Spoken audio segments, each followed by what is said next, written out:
한글은 한자의 아류에 불과합니다. 이런 문자가 세계를 변화시킬 수 있다는 건 말도 안 됩니다. 무슨 말씀입니까? 당신의 그 편협한 시각이야말로 문제입니다. 한글의 과학성과 철학적 가치는 이미 현대 언어학계가 인정한 사실이라고요. 하버드대 동아시아학과 컨퍼런스장, 중국 교수의 날선 발언이 공기를 가르며 긴장감이 고조되고 있습니다. 세계 최고 권위에 두석학이 정면으로 충돌한 그날, 동아시아 언어학계 전체가 들썩이기 시작했습니다. 그날 컨퍼런스장에서는 과연 무슨 일이 있었던 걸까요? 한글을 둘러싼 두 교수의 대립, 그 치열했던 현장으로 지금 들어가 보겠습니다. 잠깐만요.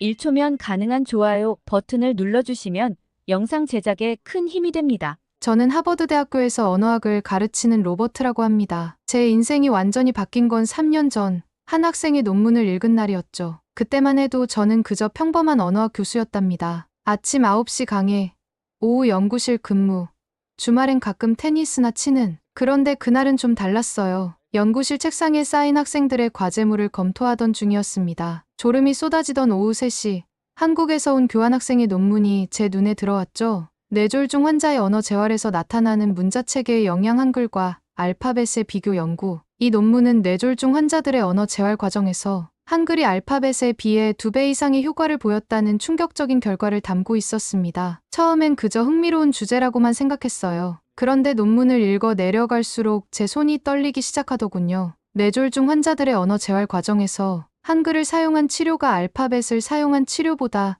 2배나 효과적이었다는 거였습니다. 이게 말이 되나? 저도 모르게 큰 소리가 나왔죠. 옆 연구실의 동료가 놀라서 들여다볼 정도였어요. 부끄러워서 손을 휘휘 저었는데 그만 커피를 책상에 쏟고 말았습니다. 하필 그 커피가 민수의 논문 위에 쏟아졌죠. 그날 밤, 저는 연구실에서 밤을 새웠습니다. 커피로 얼룩진 논문을 읽고 또 읽었죠. 한글이라는 문자가 뇌의 언어 중추에 특별한 영향을 미친다는 게 사실이라면 이건 언어학계의 대혁명이 될 수도 있었거든요. 다음 날 아침, 저는 민수를 제 연구실로 불렀습니다. 이 논문, 정말 자네가 쓴 건가? 민수는 고개를 끄덕였고 그의 지도 교수님이었던 서울대 이 교수를 소개해주겠다고 했죠. 그렇게 시작된 일이 이렇게 큰 관심을 받게 될 줄은 몰랐습니다. 제가 한글의 과학성을 연구하면서 이렇게 많은 사람들과 만나게 될 줄, 또 중국의 유명한 언어학자와 학술적 논쟁을 하게 될 줄은 더더욱 몰랐죠. 그때 저는 깨달았어요. 이건 그저 우연이 아니라는 거요. 한글이라는 문자 속에 정말 특별한 무언가가 있다는 것을.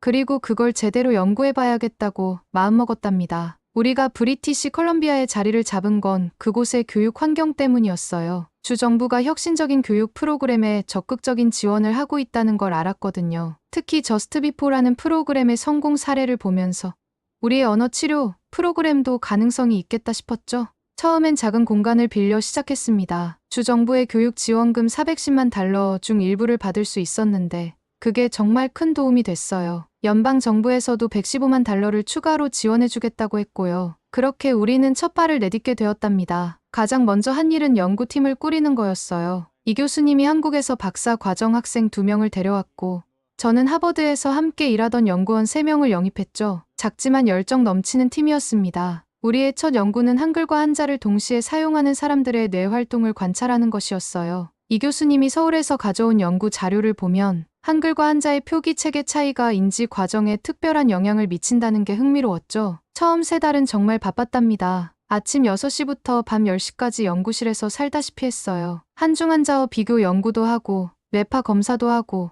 환자들의 언어 능력 변화도 추적했죠. 밤늦게까지 논문을 읽다가 연구실 소파에서 잠들기도 여러 번이었어요. 센터는 점점 커져갔습니다. 처음엔 한국어를 배우려는 현지 학생들이 대부분이었는데 점차 언어 치료가 필요한 환자들이 늘어났어요. 특히 다국어를 쓰는 환자들한테서 놀라운 효과가 나타났죠. 우리 연구 결과는 하나둘씩 국제학술지에 실리기 시작했어요. 다국어 환경에서의 뇌 가소성, 한글과 인지 발달의 상관관계 같은 논문들이었죠. 학계의 반응도 꽤 긍정적이었답니다. 그런데 기쁨도 잠시. 어느 날 중국 베이징에서 날아온 이메일 한 통이 모든 걸 바꿔놓았습니다. 장외이민 교수의 그 이메일을 읽었을 때 제 손이 떨리기 시작했다는 걸 지금도 생생히 기억합니다. 그는 우리의 연구를 정면으로 반박하겠다고 했어요. 한자의 우수성을 증명하고 한글은 그저 변형된 문자에 불과하다는 걸 보여주겠다고 하더군요. 그때 전화기를 들어 이 교수님께 이 상황을 알렸죠. 중국에서 온 그 이메일은 우리 연구의 전환점이 됐어요. 장웨이민 교수는 최근 10년간 중국 인지언어학계를 이끌어온 대표적인 학자였죠. 그의 연구는 의미론과 문법, 한자학 분야에서 높은 평가를 받고 있었습니다. 특히 중국 교육부의 핵심 연구 과제들을 주도해왔다는 점에서 그의 영향력은 막강했어요. 이메일에는 그동안 제가 발표한 논문들에 대한 날카로운 비판이 담겨 있었어요. 한글의 우수성을 증명하기 위해 한자의 가치를 폄하하고 있다는 게 그의 주장이었죠. 특히 제가 쓴 한글과 인지 발달의 상관관계 논문을 조목조목 반박했답니다. 사실 장웨이민 교수의 반박은 예상하지 못한 게 아니었어요. 우리의 연구가 국제학술지에 실리기 시작하면서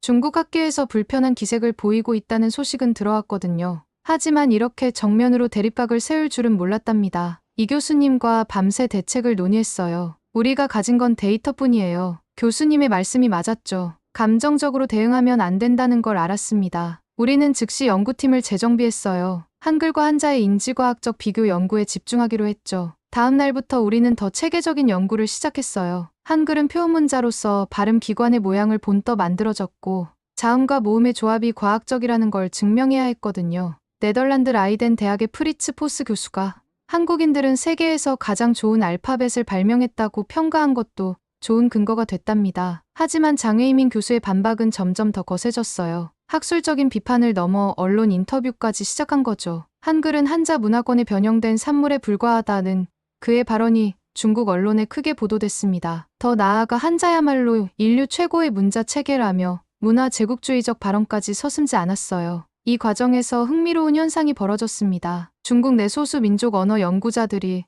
우리 연구에 관심을 보이기 시작한 거예요. 그들은 자신들의 고유 문자가 한자에 밀려 사라져가는 현실에 대해 우려하고 있었죠. 우리 연구진은 밤낮 없이 일했어요. 특히 한글과 한자를 동시에 사용하는 사람들의 뇌 활동을 비교하는 연구에 집중했죠. MRI 촬영 결과 한글을 읽을 때와 한자를 읽을 때 활성화되는 뇌 영역이 달랐다는 게 흥미로웠답니다. 그러던 어느 날 연구실 문을 두드리는 소리가 들렸어요. 낯선 중국인 여학생이었는데 장웨이민 교수의 제자라고 했죠. 그녀가 들고 온 자료가 이 모든 상황을 완전히 뒤바꿔 놓게 될 줄은 아무도 몰랐답니다. 자료 봉투에는 장웨이민 교수의 숨겨진 과거가 담겨 있었어요. 그 안에는 문화대혁명 시절 그의 가족이 소수민족으로서 겪었던 고난과 차별에 대한 기록, 그리고 그가 한자의 우수성을 집요하게 주장하게 된 개인적 동기가 암시되어 있었습니다. 문화대혁명 시기, 그의 가족이 소수민족이라는 이유로 겪었던 아픈 기억들, 그리고 그가 왜 그토록 한자의 우수성을 주장하게 됐는지를 설명해주는 개인적인 기록들이었죠. 교수님, 이걸 어떻게 해야 할까요? 이 교수님께 물었을 때 교수님의 표정이 복잡해 보였어요. 우리는 중대한 선택의 기로에 서 있었답니다. 장웨이민 교수의 제자가 가져온 자료는 폭탄과도 같았어요. 그 자료에는 문화대혁명 시기 그의 가족이 소수민족으로서 겪은 고난과 차별, 그리고 그가 한자의 우수성을 집요하게 주장하게 된 이유를 암시하는 개인적인 기록들이 포함되어 있었습니다. 베이징 대학교 최고의 석좌 교수이자 중국 언어학계의 거장이 티베트 출신 언어학자의 손자라는 사실이, 하지만 더 충격적인 건 그의 반응이었죠. 이런 사적인 자료로 저를 위협하시겠다는 겁니까? 그의 목소리는 흔들리면서도 단호했고 화면 속 그의 표정은 분노와 혼란이 뒤섞여 있었습니다. 한자는 5,000년의 역사를 자랑하는 완벽한 문자체계입니다. 당신들의 한글은 그저 서툰 모방에 불과해요. 이런 치졸한 협박으로 내 주장을 꺾을 수는 없을 겁니다. 이 교수님과 저는 당황했어요. 우리의 의도는 협박이 아니었는데 오히려 그의 분노가 커진 이유를 이해할 수 없었거든요. 며칠 뒤 그 이유를 알게 됐습니다. 중국 정부가 소수민족 언어 연구를 더욱 강력하게 통제하기 시작했다는 소식이 들려온 거예요. 장웨이민 교수는 더욱 거세게 우리를 공격하기 시작했어요. 중국의 주요 언론에 인터뷰를 하면서 한글의 과학성을 정면으로 반박했죠. 한글은 그저 한자의 영향을 받은 변형된 문자일 뿐입니다. 그들이 주장하는 소위 과학성이란 건 근거 없는 환상이에요. 우리의 연구 결과도 악의적으로 해석하기 시작했어요. 예를 들어 외활성화 패턴에서 나타난 한글의 독창적인 효과를 처리 과정의 복잡성으로 왜곡하거나 데이터 해석에서 의도적으로 한글의 장점을 축소시키는 방식으로 비판했습니다. 뇌활성화 패턴이 다르다고요. 그건 오히려 한글의 비효율성을 증명하는 거죠. 더 많은 뇌 영역을 사용한다는 건 그만큼 처리 과정이 복잡하다는 의미니까요. 상황은 점점 악화됐어요. 우리 센터에 다니던 중국 유학생들이 하나둘 떠나기 시작했고 중국 정부의 압력으로 공동 연구를 하던 베이징의 병원들도 연락을 끊었죠. 심지어 우리 연구 결과를 발표하려던 국제학술지도 갑자기 계제를 보류한다는 통보를 해왔어요. 이대로는 안 됩니다. 이 교수님이 단호하게 말씀하셨어요. 우리가 가진 건 과학적 데이터뿐이에요. 이걸로 싸워야 해요. 다음 달 하버드 국제 언어학 컨퍼런스에서 모든 걸 공개하는 거예요. 준비는 철저했어요. 팀원들은 밤늦게까지 데이터를 정리하며 지쳤고 연구실에는 커피 냄새가 끊이지 않았습니다. 임상 실험 참가자 수를 늘리기 위해 새벽부터 작업을 시작했고 MRI 기계 앞에서 꼼꼼히 기록을 남기며 오류를 줄이려 애썼죠. 더 많은 임상 데이터를 모았고 MRI 촬영도 반복했죠. 특히 다양한 언어 사용자들의 뇌 활성화 패턴을 비교 분석한 결과는 놀라웠답니다. 한글이 가진 과학성이 명확하게 증명됐거든요. 그런데 이게 웬일일까요? 컨퍼런스를 일주일 앞두고 충격적인 소식이 들려왔어요. 장외이민 교수가 우리 연구의 조작 가능성을 제기하며 발표 중지 가처분 신청을 했다는 거였어요. 그는 실험 데이터의 일부가 임의로 편집되었을 가능성을 주장하며 실험 환경이 한글에 유리하게 설계되었다는 점을 문제 삼았습니다. 이제 진짜 전쟁이 시작된 것 같네요. 이 교수님이 쓴웃음을 지으셨어요. 하지만 걱정하지 마세요. 진실은 언제나 이기니까요. 하버드행 비행기를 타면서 저는 묘한 긴장감을 느꼈어요. 이제 남은 건 컨퍼런스뿐이었죠. 그곳에서 모든 것이 결정될 거였어요. 우리의 연구, 한글의 가치, 그리고 어쩌면 장외이민 교수의 운명까지도요. 하버드 국제 언어학 컨퍼런스를 사흘 앞두고 법원에서 연락이 왔어요. 가처분 신청이 기각됐다는 소식이었죠. 하지만 이게 끝이 아니었어요. 장외이민 교수 측에서 새로운 카드를 꺼내 들었거든요. 한글의 내 과학적 우수성. 그건 말도 안 되는 소리요. 그가 중국 CCTV와의 인터뷰에서 나를 세웠어요. 그들이 발표하려는 연구는 심각한 방법론적 결함이 있습니다. 제가 컨퍼런스에서 그 허점을 낱낱이 밝히겠어요. 이 교수님은 오히려 차분해 보였어요. 우리에겐 데이터가 있잖아요. MRI 촬영 결과, 임상 실험 기록, 모든 게 완벽해요. 교수님 말씀이 맞았죠. 6개월간 150명의 피험자를 대상으로 한 연구였으니까요. 컨퍼런스 전날, 우리 팀은 밤늦게까지 발표 자료를 점검했어요. 특히 뇌졸중 환자들의 회복 과정을 보여주는 영상에 공을 들였죠. 한글을 배우면서 뇌의 언어 중추가 활성화되는 모습은 정말 놀라웠거든요. 그런데 새벽 2시, 뜻밖의 방문객이 찾아왔어요. 장외이민 교수의 제자였죠. 교수님께서 새로운 연구 자료를 준비 중이라고 들었습니다. 그걸 공개하실 예정이라던데요. 그녀의 말투에는 조심스러움이 묻어났지만 그가 새로운 반격을 준비 중이라는 신호가 분명했어요. 연구실에서 며칠째 잠도 안 주무시고 집중하고 계십니다. 어떤 내용인지는 저도 잘 모르겠지만 매우 철저하게 준비 중이신 것 같아요. 하지만 그의 움직임에 주목하지 않을 수 없었어요. 다음 날 아침 신문에 장외이민 교수의 인터뷰가 실렸거든요. 그들의 연구는 조작됐습니다. 오늘 그 증거를 공개하겠어요. 그의 발언은 명백히 준비된 반격의 시작이었고 이제 돌이킬 수 없었죠?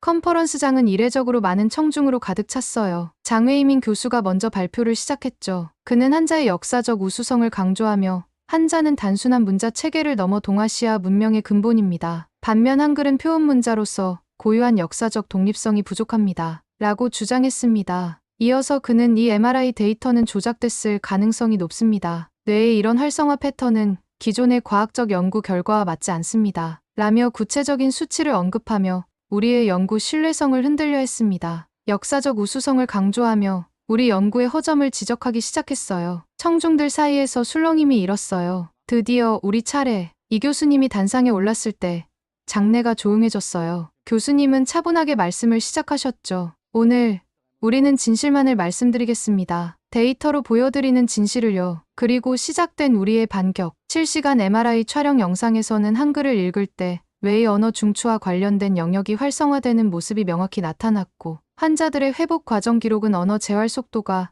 2배 이상 빨라졌음을 보여주었습니다. 통계 분석 결과도 명료했죠. 피험자의 85%가 한글을 사용한 그룹에서 인지 점수와 발음 정확도가 유의미하게 향상되었음을 증명했어요. 모든 증거가 완벽했어요. 특히 결정적이었던 건 장외이민 교수가 불가능하다고 지적한 뇌활성화 패턴이 실제로는 매우 자연스러운 현상이라는 걸 증명한 거였죠. 청중석에서 장외이민 교수의 얼굴이 창백해지는 게 보였어요. 그의 주장이 하나둘 무너지고 있었거든요. 마지막 질의응답 시간, 그는 자리에서 벌떡 일어나 강당을 떠났습니다. 그의 뒷모습에서 완고한 자존심이 느껴졌어요. 우리의 연구 결과에도 불구하고 그는 여전히 자신의 입장을 고수하려 했죠. 그날 밤 늦게까지 우리는 앞으로의 연구 방향을 논의했어요. 장외이민 교수의 반응은 예상했던 것이었지만 우리에겐 과학적 증거가 있었으니까요. 데이터는 거짓말을 하지 않는다는 걸 우리는 알고 있었답니다. 하버드 컨퍼런스 이후 예상치 못한 연락을 받았어요. 세계적인 학술지 랭귀지의 편집장이었죠. 한글의 과학성에 대한 당신들의 연구,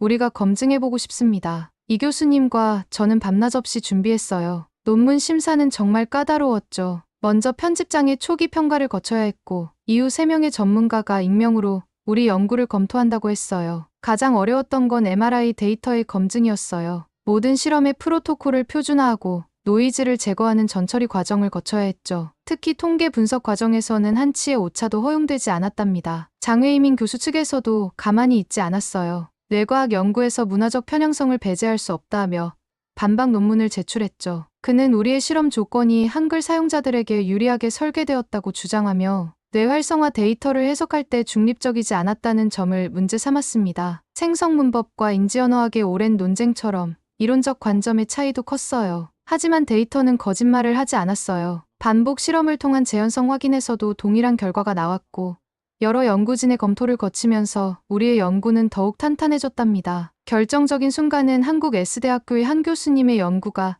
랭귀지에 실렸을 때였어요. 이 연구는 한글 사용이 외 언어 처리 효율성을 높이고 다중 언어 환경에서도 학습 효과가 우수하다는 점을 입증하며 우리의 주장을 강력히 뒷받침했습니다. 특히 한글의 과학적 구조가 인지 능력과 언어 재활에 미치는 긍정적 영향을 데이터로 상세히 제시해 학계에서 큰 반향을 일으켰죠. 한국어의 언어 사용 효율성을 입증한 그의 연구는 우리의 주장에 강력한 지지대가 되어주었죠. 결국 우리 연구는 3개월간의 엄격한 심사 끝에 게재가 확정됐어요. 심사위원들은 특히 우리가 수집한 MRI 데이터의 일관성을 높이 평가했죠. 250명의 피험자를 대상으로 한 반복 실험, 표준화된 프로토콜, 엄격한 통계 분석, 모든 과정이 과학적 기준을 충족했다는 평가를 받았답니다. 그리고 이 과정에서 뜻밖의 지원을 받았어요. 유럽과 미국의 신경언어학자들이 우리의 연구에 관심을 보이기 시작한 거예요. 특히 언어 재활 치료 분야에서 한글의 가능성을 주목했죠. 장외이민 교수는 여전히 반대 입장을 고수했지만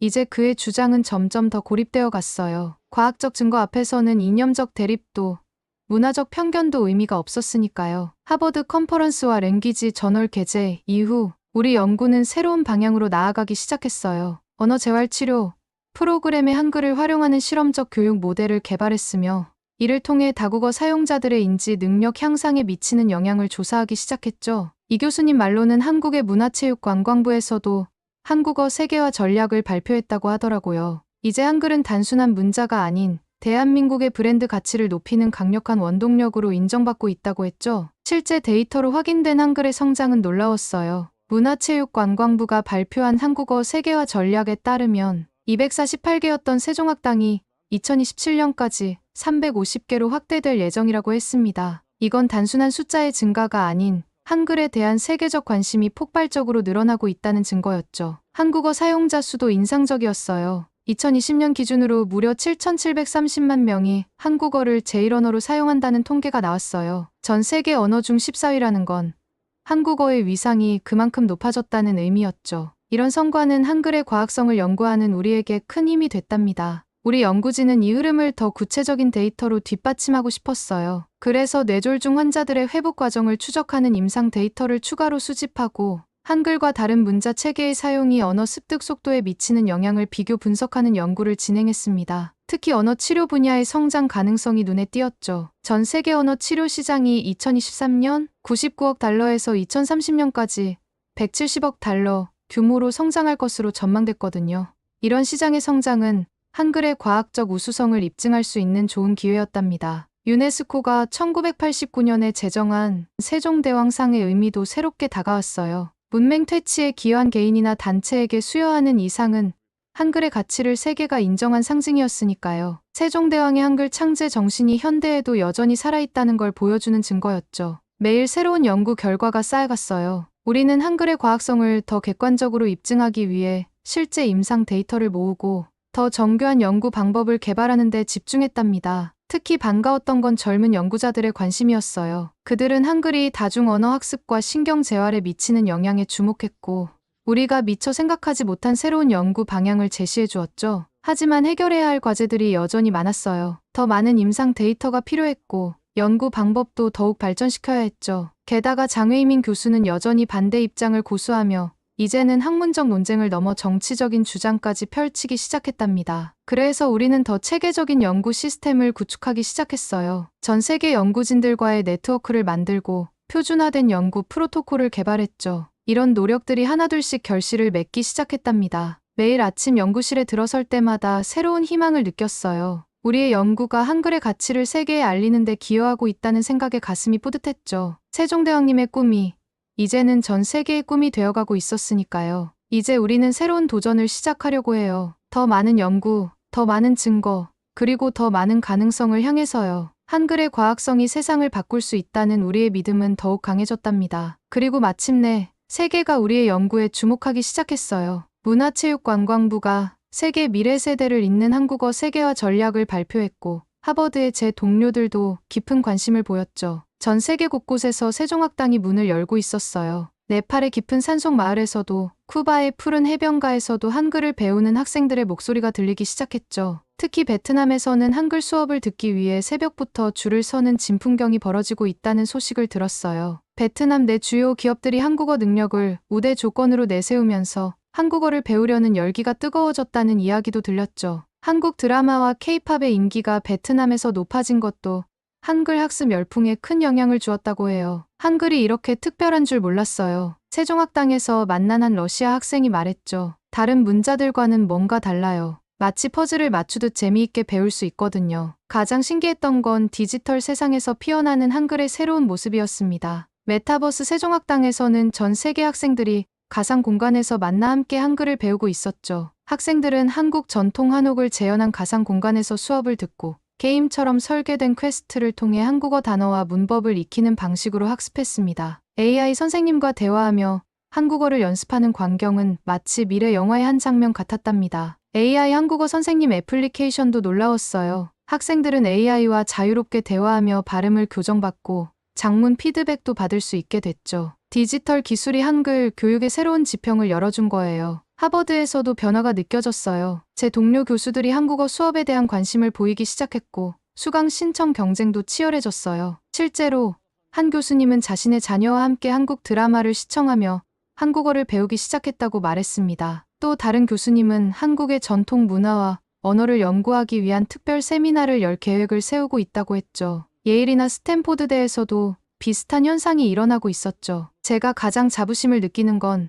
한글의 과학성이 학문적으로 인정받고 있다는 거예요. MIT나 캠브리지의 언어학 수업에서도 한글의 구조적 우수성이 다루기 시작했습니다. 음소 문자로서의 완벽한 체계, 학습의 용이성, 발음과 문자의 명확한 대응, 이런 특징들이 전문가들의 관심을 끌고 있었습니다. 한글이 단순한 문자를 넘어 세계인의 마음을 잇는 다리가 되는 거죠. 세종대왕님이 꿈꾸셨던 것처럼 한글은 이제 진정한 세계의 글자로 자리 잡아가고 있었답니다. 요즘 제 연구실은 매일이 새로워요. 지난주에는 프랑스 파리의 언어학자가 찾아왔고 그는 한글이 언어학습의 효율성을 높이는 데 어떻게 기여할 수 있는지를 연구하고 싶어 했어요. 이번 주에는 브라질의 의사가 방문했는데 한글의 체계적 구조를 활용해 의학적 의사소통 교육 모델을 개발하려는 아이디어를 공유했죠. 한글의 과학성을 자신들의 연구에 접목해보고 싶다는 거였어요. 특히 감동적인 건 세계 곳곳에 학생들이 보내오는 편지예요. 한글을 배우면서 처음으로 글자 쓰는 게 즐거워졌어요. 드디어 제 생각을 글로 표현할 수 있게 됐어요. 이런 이야기들을 들을 때마다 가슴이 뭉클해지곤 한답니다. 제가 하버드에서 처음 한글을 연구하겠다고 했을 때만 해도 이런 날이 올 줄은 상상도 못했어요. 하지만 지금 한글은 정말로 세상을 바꾸고 있답니다. 며칠 전 한 외국인 학생이 제게 물었어요. 한글이 이렇게 특별한 줄 몰랐어요. 왜 진작 알려주지 않으셨나요? 저는 빙그레 웃으며 대답했죠. 이제 알게 된 게 어디야. 앞으로가 더 기대되지 않나? 매일 아침 연구실에 들어서면서 저는 새로운 희망을 봅니다. 세종대왕님이 꿈꾸셨던 모든 일을 위한 글자가 디지털 시대를 만나 전 세계 어디서든 접근 가능한 언어로 거듭났으니까요. 메타버스와 AI 기술이 한글 교육을 혁신하며 세종대왕님의 창조 정신이 현대 기술과 결합해 인류에게 새로운 소통의 장을 열어가고 있습니다. 이제 한글은 시공간을 넘어 전 세계 사람들과 만나고 있어요. 제가 처음 한글 연구를 시작했을 때는 이런 날이 올 거라고 상상도 못했는데 지금은 매일 새로운 가능성을 발견하고 있답니다. 메타버스에서 만난 전 세계 학생들이 한글로 소통하는 모습을 볼 때면 문자가 가진 힘이 얼마나 큰지 새삼 깨닫게 돼요. 우리의 연구는 여기서 끝이 아니에요. 한글이 가진 무한한 가능성이 아직 많이 남아있으니까요. 이제 그 가능성을 하나씩 현실로 만들어가는 일만 남았답니다. 오늘은 한 외국인 교수의 눈을 통해 한글의 과학성과 우수성을 재발견하고 이를 세계에 알리기 위한 노력에 대한 사연을 들어보았습니다. 한글이 단순한 문자 체계를 넘어 인류의 소중한 문화유산이자 미래의 희망이 될 수 있다는 점을 다시 한번 확인할 수 있었습니다. 전 세계 사람들이 인터넷을 통해 한글을 배우고 소통하면서 디지털 시대의 한글은 새로운 가능성을 열어가고 있습니다. 앞으로 한글이 글로벌 시대에 어떤 모습으로 발전해 나갈지 여러분의 생각과 의견을 댓글로 들려주세요. 감동문클에서는 여러분의 소중한 마음을 모아 사연 주인공들에게 전해드리고 있습니다. 여러분 주변에 감동적이거나 재미있는 실제 사연들을 제보받고 있으니 언제든 저희 공식 메일로 제보해주세요. 오늘 들려드린 사연에 공감하셨다면 구독과 좋아요 눌러주시고 주변 분들과도 공유해주세요.